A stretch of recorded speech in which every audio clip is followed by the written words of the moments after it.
No 2 days are ever the same. Largely our job consists of either we're out on the road and we're doing rescues, or visiting shelters where the animals are in care and helping the carers with more difficult cases. So we have a brush tail that came in overnight. It's got quite a nasty wound on its leg, so we've just sedated it. We're going to give the wound a bit of a clean and trim it up and then bandage it, and then give it some antibiotics and pain relief. And so yeah, just started on its road to recovery.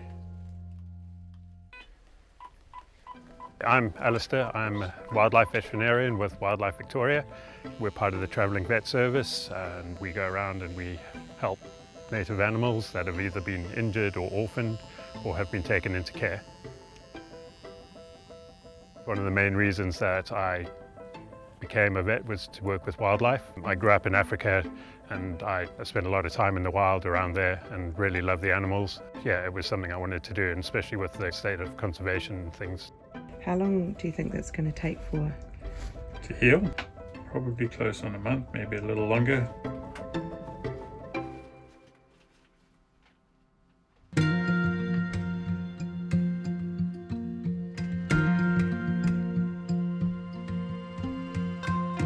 Carers are incredibly important, incredibly important. They are probably our heroes. We're kind of their wingmen. We support them, but without them, it wouldn't happen. They blow my mind, really, actually, the commitment that they have. Yeah. So every carer does caring out of their own pocket.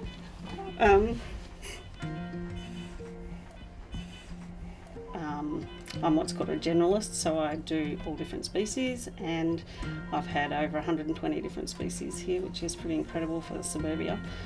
So yeah, my shelter has grown and grown to a ridiculous size, but I feel compelled to keep going. The more experience I get, the more things I can help with. I just feel that I have to keep doing it, so I do. The longer I've been doing it, the more people will donate their old towels or goods. So over the years, I've now getting more support from the community. Ringtails live in community groups, so they can have, like this cage has 4. So they'll be released together as a group, and it means they'll start to do possum behaviour of their own accord. We do long days, a lot of travelling. Obviously not everything ends up with a happy ending. There is a lot of euthanasia, unfortunately. There's just some animals that you can't save, or that is just going to be the better option for them in the long run. It is a form of care as far as we're concerned, but it's still something that's never easy to do. So yeah, that's always a hard one.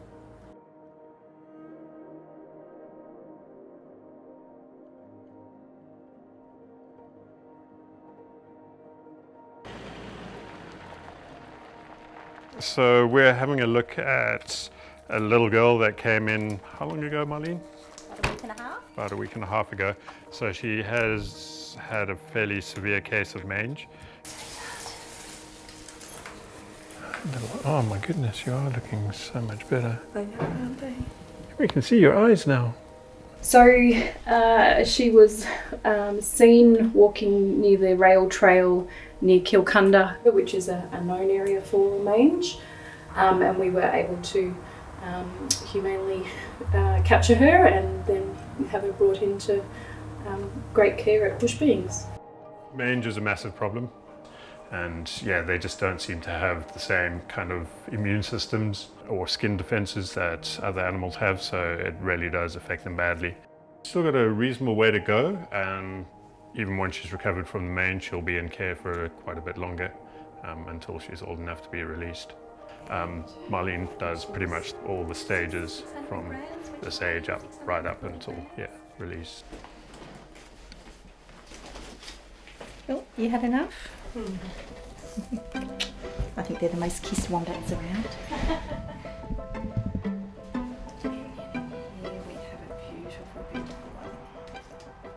So these guys, 2 of them, their mothers were hit by cars and killed on the roads, and the third one, its mother died of mange, so it had a little bit of mange when it came in, but easily treatable, and it's all good now.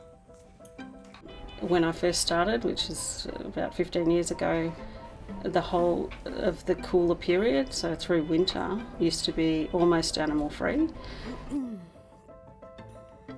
And as climate's changing over the years, everything's breeding at different times of the year, so we find that the normal breeding season for babies is now spreading over a number of more months.